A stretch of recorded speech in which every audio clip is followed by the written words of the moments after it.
সত্য কথা ভয়ে থাকি এই কারণে, আপনি দেখেছেন বেনজুরের টাকার অভাব নেই, এরকম আসাদের টাকার অভাব নাই, কমিশনার আসাদ মিয়া। তারপর এরকম আরো জামিল, অনেক ডিআইজি পাবেন, অনেক এসপি পাবেন, হাজার হাজার পাবেন, যাদের শত শত কোটি টাকার মালিক। এখন তারাই যে আবার টাকার বিনিময়ে আবারও রং বদলে আবারও চাকরি করবে না, আবারও মানুষ মারবে না, আমার কাছে তো এখন ভয় হয়। কোর্টে আদালতে মানুষ বিচার পাবে না এটি বুঝে গেছে, পরে বিচার গিয়ে চাইতো কোথায়? শেখ একমাত্র জায়গা হাসিনার ছিল কাছে। শেখ হাসিনার কাছে। আর প্রথম লাস্ট পর্যন্ত মানুষের শেখ হাসিনার কাছে যখন বিচার পাচ্ছিল না, তখনই কিন্তু এই বিপ্লব ঘটেছে। নির্দ্বিধায় বুক করতে পারে, সেই জন্য নির্দ্বিধায় চলতে পারে, সেই জিনিসটুকু চায়। কিন্তু আমিও সেটি চেয়েছিলাম, একটি সূত্র চাকরি করব, চাকরি করে আমার ফ্যামিলির সাথে ভালো থাকবো, কিন্তু সেটি সম্ভব হয় নাই। সেটি সম্ভব হয়নি কেন? কারণ আমি বৈষম্য শিকার হয়েছি, এই দেশে কোনো বিচার ছিল না, বিচার ব্যবস্থা ছিল না, আমাকে প্রটেক্ট করার কেউ ছিল। আমরা যারা বঞ্চিত ছিলাম, এতদিন চাকরিতে ছিলাম না বা প্রমোশনের পাইনি, আমরা ইন্সপেক্টর জেনারেলের মহোদয়ের সাথে, অ্যাডভাইজার মহোদয়ের সাথে দেখা করেছি, ওনাকে সাথে নিয়ে, আইজিপি স্যারকে সাথে নিয়ে অ্যাডভাইস মহোদয়ের সাথে দেখা করেছি। আমরা যারা বেস্ট সিনিয়র 95-এ জয়েন করেছি, এখন পর্যন্ত প্রমোশন পাইনি, অনেকে প্রমোশন দেওয়া হয়নি, এবং চাকরি থেকে অনেককে বিদায় করে দেওয়া হয়েছে। এই বিষয়টি নিয়ে আলাপ করতে গিয়ে ওনার সাথে কথা বলতে গিয়েছিলাম ওনার অফিসেই। তখন উনি কিছু কিছু আমাদের মধ্যে থেকে, যেমন আমি তনু হত্যার মামলা বলেছি, আপনি দেখেন যে আমার আরেক বেজমেট তখন বলেছে যে শেরাটনের সামনে যে বাস পুড়িয়ে দেওয়া হলো, সেই সেই মামলাটির কথাও জানতে চেয়েছে মাননীয় অ্যাডভাইজার মহোদয়।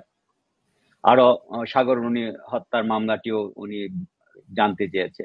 ওনার খুব আগ্রহ আছে, আমি বিশ্বাস করি উনি ওই মামলাগুলো দেখবেন এবং এই মামলাগুলো সম্পর্কে উনি নির্দেশনা দিবেন দ্রুত সমাপ্ত করা। আমি আরো বিশ্বাস করি পুলিশ যদি আন্তরিকভাবে, যদি মামলাগুলো অনেক পুরনো, আপনি জানেন যে কোনো আমাদের দেশে আমরা প্রত্যেকেরই স্মৃতি একটি নির্দিষ্ট সময় থাকে।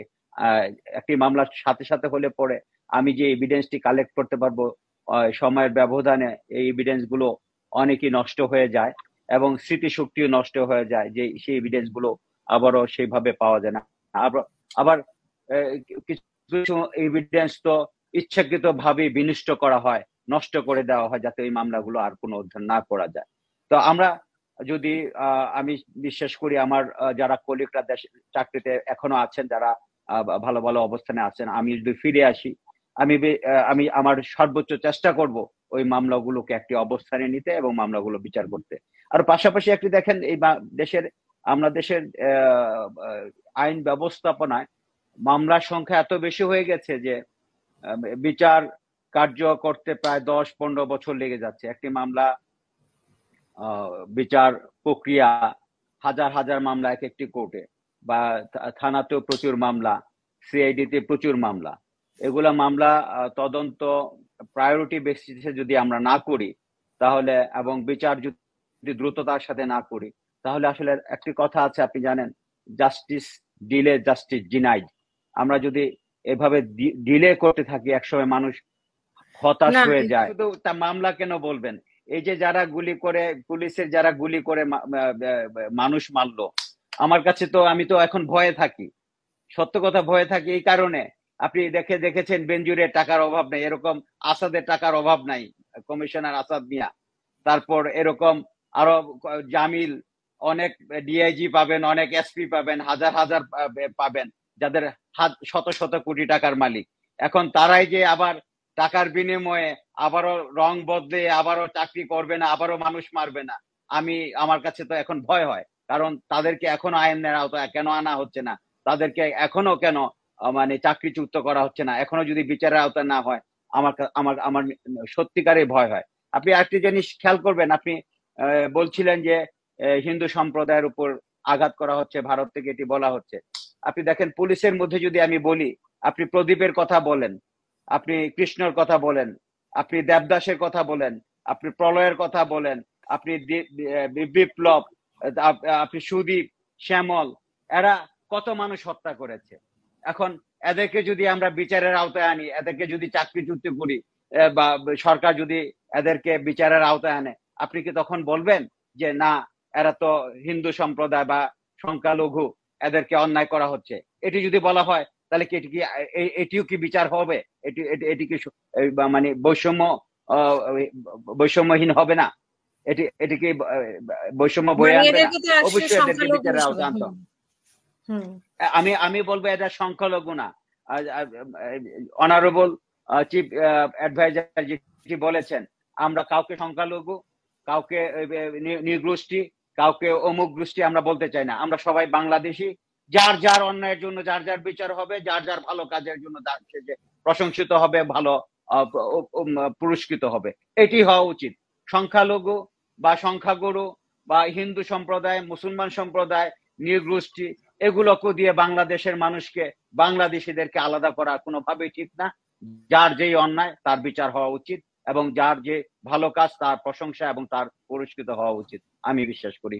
সেটি এই সরকার যেহেতু বৈষম্য বিরোধী বিপ্লবের মাধ্যমে এই সরকার গঠিত হয়েছে, একটি বিপ্লবের মাধ্যমে যে দেশ থেকে বৈষম্য দূর করতে চায়, আমি মনে করি এই বৈষম্য দূরের মাধ্যমে প্রত্যেকটি সেক্টরে, সরকারি চাকরি থেকে শুরু করে প্রত্যেকটি জায়গায়, রাজনীতি থেকে শুরু করে প্রত্যেকটি জায়গায় বৈষম্য থাকবে না, এবং বিচার ব্যবস্থার মধ্যে বৈষম্যহীনতা বয়ে আনবে, এবং মানুষ বিচারের সংস্কৃতি নিয়ে আসবে। আপনি দেখবেন একটি সময় মানুষ বিচার চেত না। একটি সময় গিয়ে মানুষ বলতো যে শেখ হাসিনা আমার বিচার, শেখ হাসিনার কাছে বিচার দিলাম, মানে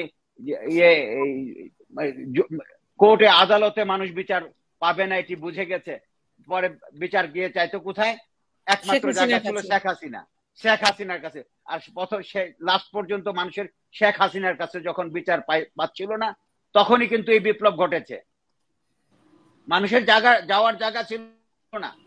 লাস্টে মানুষ কি বলতো জানেন?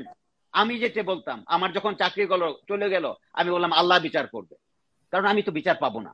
আমি জানি আমি বিচার পাবো না। এখন আমি আশা করছি আমি বিচার পাবো। এখন আমি বৈষম্য বিরোধী এই আন্দোলনের ফসল আমি অবশ্যই আমি এটি পাবো, আমি বিশ্বাস করি। কিন্তু আমি এক সময় কিন্তু বলতাম, আমার ফ্যামিলি বলতো আল্লাহ বিচার করবে। তার মানে আমি এই দেশে বিচার চলে গেছিল, আমরা কনসেন্ট্রেশন ক্যাম্পে ছিলাম। আমি মনে করি নিশ্চয়ই আবার বিচারের সংস্কৃতি তৈরি হবে, এবং মানুষ বিচার পাবে, এবং মানুষ একটি সুন্দর, মানুষ কি চায়? আর মানুষ দিন শেষে পরিশ্রম করে যে 500 টাকা পেলো, বা 600 টাকা পেলো, বা 1000 টাকা পেলো, সেই টাকাটি যেন তার কাছ থেকে কেউ জোর করে নিয়ে না যায়, ছিনতাই করে না নিয়ে যায়, সেজন্য তার এই পরিশ্রমের ফসলটি যেন নির্দ্বিধায় বুক করতে পারে, সেজন্য নির্দ্বিধায় চলতে পারে, সেই জিনিসটুকু চায়। কিন্তু আমিও সেটি চেয়েছিলাম, একটি সূত্র চাকরি করব, চাকরি করে আমার ফ্যামিলির সাথে ভালো থাকবো, কিন্তু সেটি সম্ভব হয় নাই। সেটি সম্ভব হয়নি কেন? কারণ আমি বৈষম্যের শিকার হয়েছি। এই দেশে কোনো বিচার ছিল না, বিচার ব্যবস্থা ছিল না, আমাকে প্রটেক্ট করার কেউ ছিল না। এই যে আজকে এই বিপ্লব আমাদেরকে স্বাধীনতা দিয়েছে। আমি এখন প্রশ্বাস নিঃশ্বাস নিতে পারি। আমার কাছে মনে হয় আমি খুব আরামে আছি। আমি চাকরি না পেলেও আমার কাছে কষ্ট থাকবে না, কারণ আমার কাছে মনে হয় আমার প্রতি আর কেউ অবিচার করতে পারবে না। আমি মনে করি দেশের প্রত্যেকটি মানুষ এভাবে অবিচার থেকে বেরিয়ে হয়ে আসছে, এটি মানুষের স্বাধীনতা হয়েছে। এই স্বাধীনতাকে আমি শ্রদ্ধা জানাই। যারা বিপ্লব করেছে, যারা রক্ত দিয়েছে, তাদের শহীদদের প্রতি আমার আন্তরিক শ্রদ্ধা এবং কৃতজ্ঞতা বোধ রইল। আজকের এই শহীদদের জন্যই আজকে আমি কথা বলতে পারছি, আপনি আপনার সাথে কথা বলতে পারছি। আমি মনে করি এই কথাগুলো যদি আমি ওই সময় বলতাম, আজকে আমি জেলের মধ্যে থাকতাম, আজকে আমি আয়না ঘরে থাকতাম, আমার ফ্যামিলি আমার চেহারা দেখতো। আমি নিশ্চয়তা দিলাম আপনাকে। হাসমি স্যার হয়তো বা বিদেশ বসে কথা বলতে পারে, এই দেশে বসে কথা বলার মতো সাহস আমাদের ছিল না। আজকে কথা বলছি না, 5 তারিখের আগে তো আমি আপনাকে রিকোয়েস্ট করেছিলাম, আপনি বলছেন যে না আপা আমার জন্য অনেক। জি আমি পারবো না। আমি বলেছি আমার ফ্যামিলি থেকে প্রবলেম আছে, আমি আমার ফ্যামিলি চাকরি হারিয়েছি, কিন্তু আমার ফ্যামিলি আমাকে হারাতে চায় না। আমি আপনাকে অনুরোধ করেছি, সরি আমি পারবো না আপনার সাথে কথা বলতে, কিন্তু এরপরে কিন্তু আপনার সাথে আমি কথা বলছি। মানে আমি সাহসী এখন দেখাচ্ছি। আমি কিন্তু তখনও সাহসী ছিলাম না। কেন? কারণ আমি জানতাম আমি কথা বলতে গেলে আমার এই দুঃখের কথাগুলো আমি বলতে যাব, এবং সত্যের কথা বলবো। সত্যের কথা না বলে আমি পারবো না, আর সত্যের কথা বলতে গেলেই আমাকে আয়না ঘরে যেতে হবে।